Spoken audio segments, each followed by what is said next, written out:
Yang pertama saya apa dari SMA saya memang seneng rock ya, mulai dari dulu Led Zeppelin, zaman Nirvana, Metallica, lagunya Coil, kemudian dari Metallica sampai apa Lamb of God sampai Iron Maiden juga, semuanya seneng.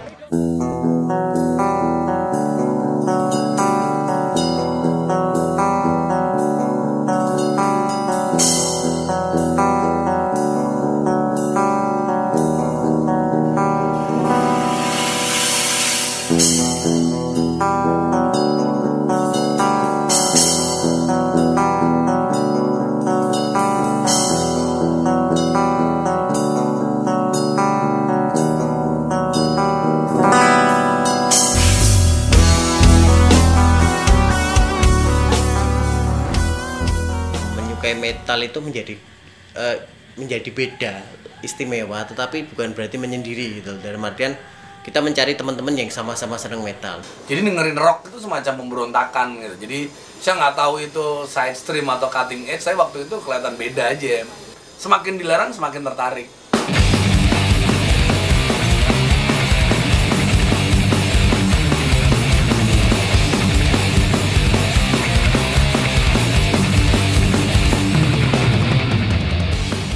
Musik metal adalah sebuah peleburan dari genre musik rock. Dengan tempo lagu yang cepat, raungan distorsi gitar, beat drum yang menghentak, hingga karakter vokal yang berteriak menjadi ciri khas musik metal. Bagi orang awam, musik ini susah diterima. Tetapi bagi seorang metalhead, musik ini adalah seni tersendiri.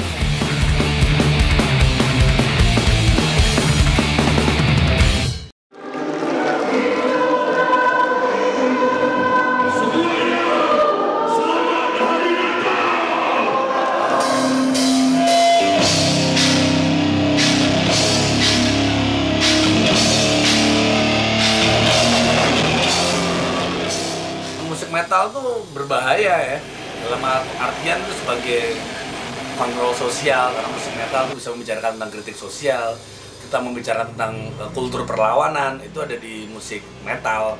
Nggak melulu kemudian tentang hal gelap, horor, setan gitu, kemudian tuh hal yang negatif.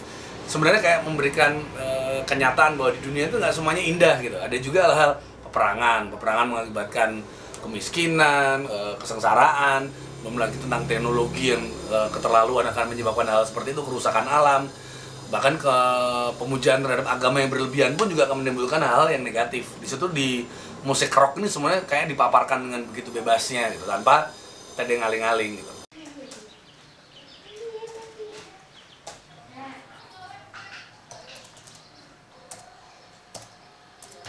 Musik metalhead atau komunitas musik underground itu, kalau di dalam cultural studies itu dia masuk dalam subkultur anak muda, dan kata kunci dari subkultur anak muda itu adalah perlawanan. Perlawanannya dalam bentuk negosiasi kultural terhadap kebudayaan dominan. Nah, model-model perlawanannya adalah dengan misalnya kalau di komunitas musik underground ini atau metalhead ini, dia merubah apa-apa yang dianggap sebagai kebisingan, kejijikan, mungkin juga simbol-simbol kejahatan itu sebagai cara mereka untuk melakukan negosiasi kultural. Mereka merubah itu semua menjadi seni.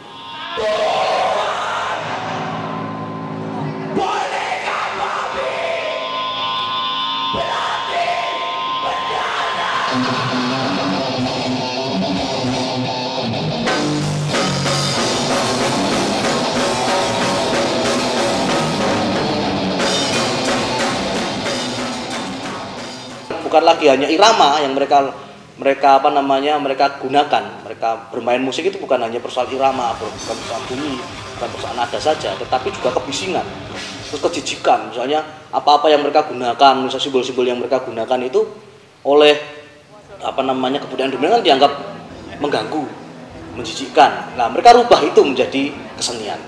Mereka suarakan ekspresi mereka lewat itu. Dia bernegosiasi kultural dengan simbol-simbol yang mereka pakai itu. Misalnya kemudian mereka menggunakan simbol hantu, kemudian simbol neraka, simbol macam-macam simbol untuk mereka gunakan untuk melakukan perlawanan itu.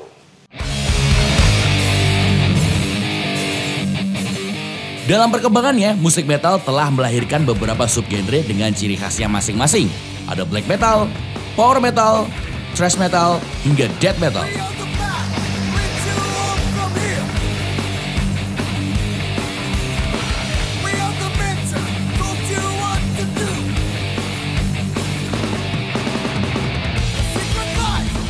Menikmati musik metal ini kan bisa kita identikan dengan sama saja seperti kita menonton film. Black metal itu biasanya bicara seolah-olah kan selalu itu adalah kita bicara tentang film horor dengan mistik, tentang hantu, tentang segala macam vampir dan sebagainya. Kalau power metal itu biasanya memang kebanyakan bercerita tentang cerita epic kepahlawanan.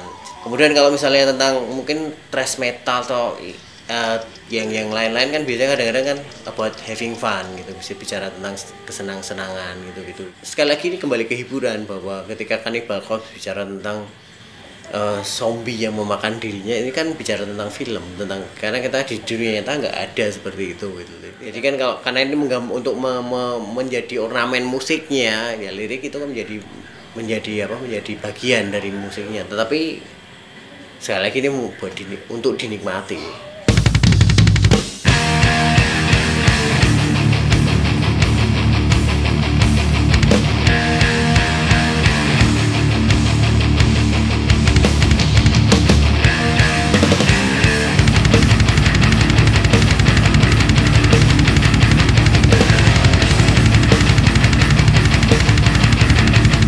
Musik metal memang sering dikonotasi negatif oleh masyarakat awam karena penggemar dan pelakunya selalu mengekspresikan musik dengan hal-hal yang aneh dan tidak bisa diterima awam. Keterkaitannya dengan alkohol dan gaya hidup bebas tidak bisa lepas dari stigma negatif masyarakat. Dan inilah pendapat masyarakat tentang apa itu musik metal bagi mereka. Musik metal itu nggak bisa dicerna. Apa ya, gedung-gedangan gitulah kesannya. Banyak yang ribut karena maksudnya keras-keras gitu mas. Kata-katanya sama sekali nggak bisa terdengar jelas gitu loh, dia nyanyi apa. Kalau tanpa dengan minuman keras, saya tidak bisa menikmati. Dulu seperti itu gitu. Di Downfall pun juga kadang waktu era-era awal masih minum gitu. Minum tuh semacam kayak apa ya, stimulan untuk bikin lebih wow gitu. Kalau makin sekarang ketika makin mendalami musik metal, kita nggak butuh lagi stimulan itu gitu loh. Esensinya ini misalnya kita nonton konser atau esensi ketika manggung, kepuasannya itu bukan dari situ gitu. Ketika stigma bahwa band metal harus minum, ya nggak juga gitu. Karena lebih penting kan musiknya kan. Ada orang ada aneh, nonton konser gitu, wah mabok dulu. Yang utamain kan musiknya, kita nonton konsernya bukan maboknya.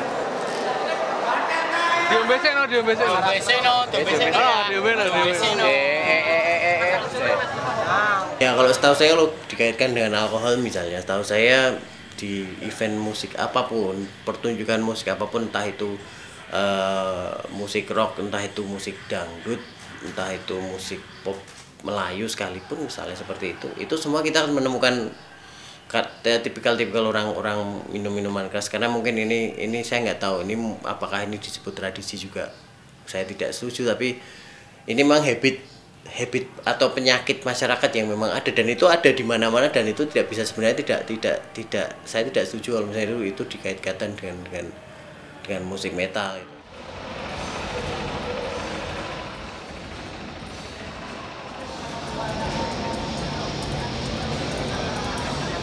Faktanya dari yang saya tahu, setiap pagelaran musik khususnya metal ya, ini khusus metal gitu, karena kan tiketnya pasti ditiketi, dan ini karena DIY, do it yourself, jadi apa-apa usaha sendiri, dan kadang-kadang banyak tekornya oleh panitia-panitia begini. Itu kan rata-rata kan tersaring di situ, jadi bukan acara-acara yang gratisan siapapun bisa masuk. Tapi itu di situ kan malah kita temukan orang-orang yang memang serius pengen nonton musik, pengen menikmati musik. Dan itu segelintir. Kalau misalnya ada orang yang mabuk itu kan kita kan nggak bisa mengeneralisasi bahwa ini satu orang ini adalah mewakili semua orang yang ada di satu komunitas. Ya saya kira tadi bagaimana masyarakat dominan itu melihat bahwa mereka itu salah. Pertama itu, apa yang mereka lakukan itu salah karena tidak sesuai dengan aturan-aturan nilai moral yang dibuat oleh masyarakat dominan ini. Maka apa yang mereka lakukan keliru. Maka kemudian stereotip tentang mereka itu dibuat, mitos tentang bahwa rock itu adalah identik dengan kekerasan dibuat. dinaturalisasikan, dimitoskan.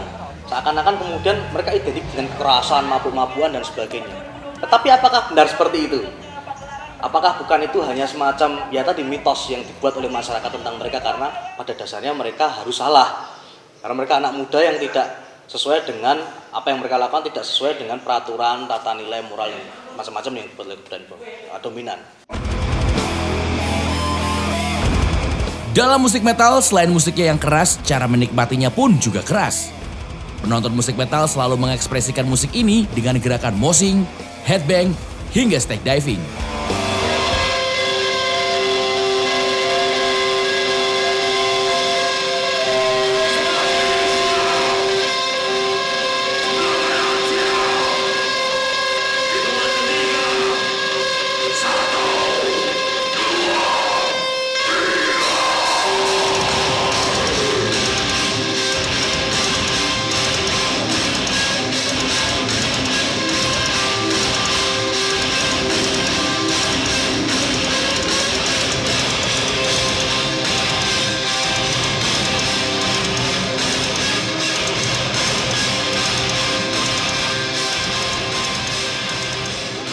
Ya, cara menikmati musiknya seperti itu, ritualnya lah.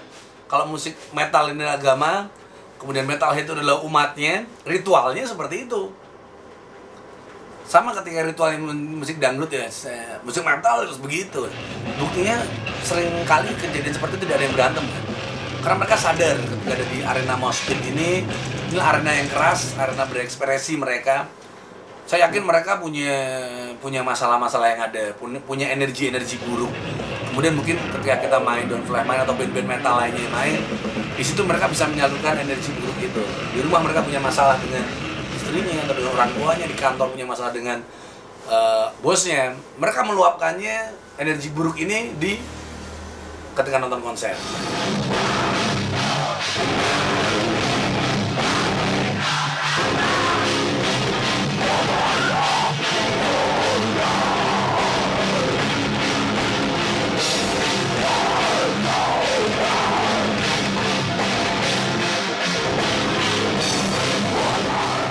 Memang itu berisiko, tetapi itu dalam konteks kesenangan gitu. Jadi makanya kan karena itu berisiko, itulah makanya Tom Arayanya Slayer juga selalu ngomong ke setiap kali panggung ketika terjadi mosh pit besar-besaran, dia selalu ngomong ke penonton, you guys take care each other. Jadi kalau misalnya ada yang jatuh tolong dibangunin, tolong dibantu dan sebagainya. Kalau ada yang luka harus segera dikeluarin dari lingkaran. Itu selalu kejadian.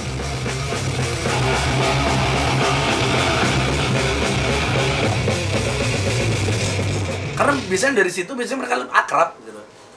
Nggak tahu ya, itu kayak ritualnya sih, makna apanya ya. Ketika saya pernah berada di arena mosh pit itu juga, saya juga akhirnya merasa akrab dengan orang. Setelah itu misalnya kayak kena tonjok di sini tuh, sorry. Kebayang berapa kali mungkin kita lihat di acara ada yang jatuh kemudian ditolong oleh orang lain, nggak kenal loh mereka, untuk menyelamatkan. Setelah selesai mereka juga air minum bagi gitu. Ya keakraban sebenarnya di metal ini, kekeluargaannya, persaudaraannya sangat lebih kental kan. Ada istilah yang dulu di slogannya band Exodus thrash metal. Jadi good, friendly, violent, fun. Jadi kesenangan yang bagus tapi violently. Jadi itu memang keras tapi itu memang dalam rangka senang-senang.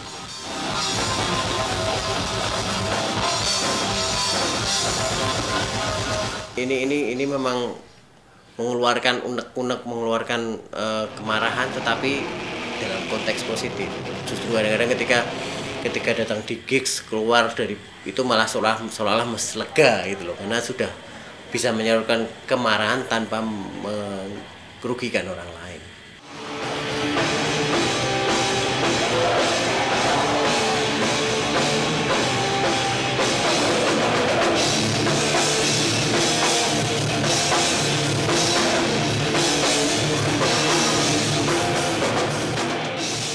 Siapapun bisa jadi metalhead. Ketika orang bisa menikmati musik ini, dia bisa mengklaim dirinya metalhead. Setelah dia menikmati, misalnya mendengarkan di radio kayak di internet, dari itu dia menikmati, dia kemudian akan, wah ini enak nih, dia akan berusaha untuk mencari lagu itu. Atau dia beli CD, beli merchandise band yang disenengin, datang di konser-konser, bagi saya itu sudah menjadi dirinya seorang metalhead. Sebenarnya metal itu ya tadi kesenangan. Jadi di mana tingkat kesenanganmu itulah yang ini. Jadi kan santai. Jadi kalau tidak ada yang level-levelan gitu loh. Wah, metalhead itu harus kalau sudah punya ini harus punya ini, enggak seperti itu saya rasa.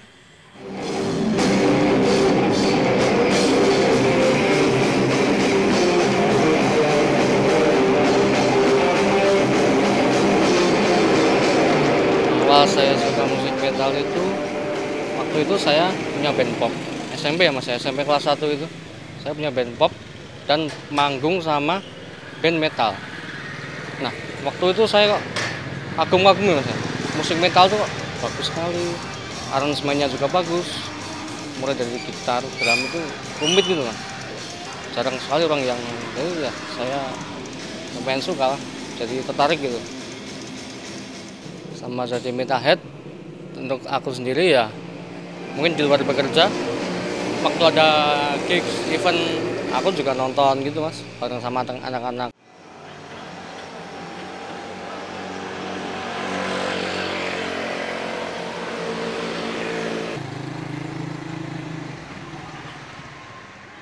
Musik metal itu misal saya waktu kerja sambil dengerin musik metal walaupun dari HP mas, itu bisa membuat saya semangat untuk bekerja gitu mas, tidak lemes gitu mas, semangat.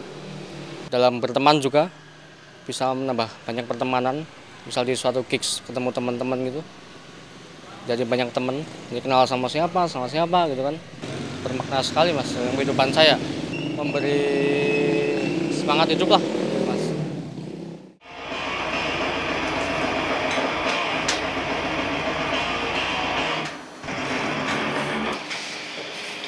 Montreux City. Salah satu band death metal yang cukup lama ya. Lu albumnya cuma dicari adalah Imperial Doom yang kaosnya terjual cukup mahal. Iya. Nah, Montreux City dengan musik ini sebenarnya kayak menjadi semacam menjadi spirit buat saya untuk melakukan banyak hal. Saya bekerja, bikin event organizer juga. Kita 80% berkecimpung di dunia musik metal. Saya bikin rockshop juga musik metal. Di radio pun saya siaran pun, meskipun siaran kecuali memang acara-acara yang bukan acara khusus misalnya musik hip hop ya pasti nggak akan muterin musik metal. Tapi kalau bagi saya metal tuh kayak udah bagian dari hidup saya sih. Meskipun saya tidak kemudian tidak hidup untuk metal gitu. Bagi saya metal untuk hidup. Tapi tanpa sadar kadang saya larut dalam itu juga. Jadi kayak bagian agama tersendiri gitu. Agama saya sepak bola dan metal gitu. Karena dari musik metal saya mendapatkan banyak teman, mendapatkan banyak hal di sini, saya banyak belajar di musik ini gitu. Dari hal yang buruk sampai hal yang baik, dari makin lama akhirnya bisa memilah-milah, oh ini yang baik, ini yang buruk.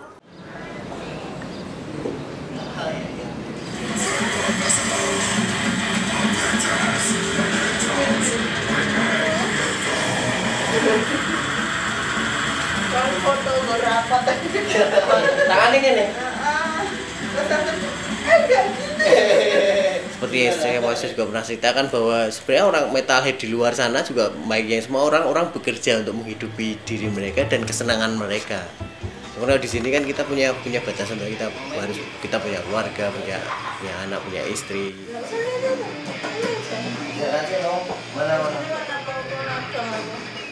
Saya menikah tahun 2006 tetapi usia keterlibatan saya di scene metal secara lebih intens itu seiring dengan seusia pacaran saya dengan istri saya. Saya pacaran dengan istri saya kurang lebih 10 tahun.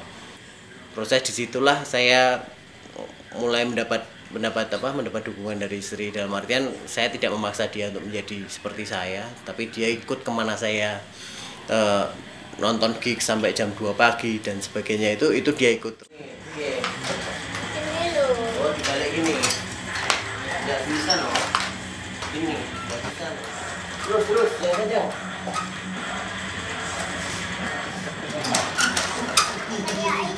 Saya mungkin agak susah ketika saya harus hidup tanpa keterlibatan dalam aktivitas dunia musik metal ini sendiri. Jadi akhirnya ya ini jadi hidup saya yang rutinitas. Meskipun dalam artian ketika saya hidup saya normal, dalam artian saya harus bekerja dan sebagainya, kan toh otomatis kan saya harus, ketika saya pengen menyenangkan hobi saya, karena kan hobi kesenangan kan ini sebenarnya, itu kan saya harus bekerja keras untuk untuk menghasilkan sesuatu yang akhirnya bisa juga saya berikan untuk memuaskan kesenangan saya ini. Tetapi di satu sisi kan saya punya tanggung jawab, saya punya anak dan istri. Itulah yang akhirnya saya memutuskan untuk ya ini saya jalani aja dan itu saya nikmati. Justru malah saya akan merasa nggak nyaman ketika saya berada di luar dunia metal itu sendiri. Yang penting kan komitmen ini kan, komitmen dengan keluarga, bahwa ya kita jalani hidup normal seperti biasa kok gitu loh.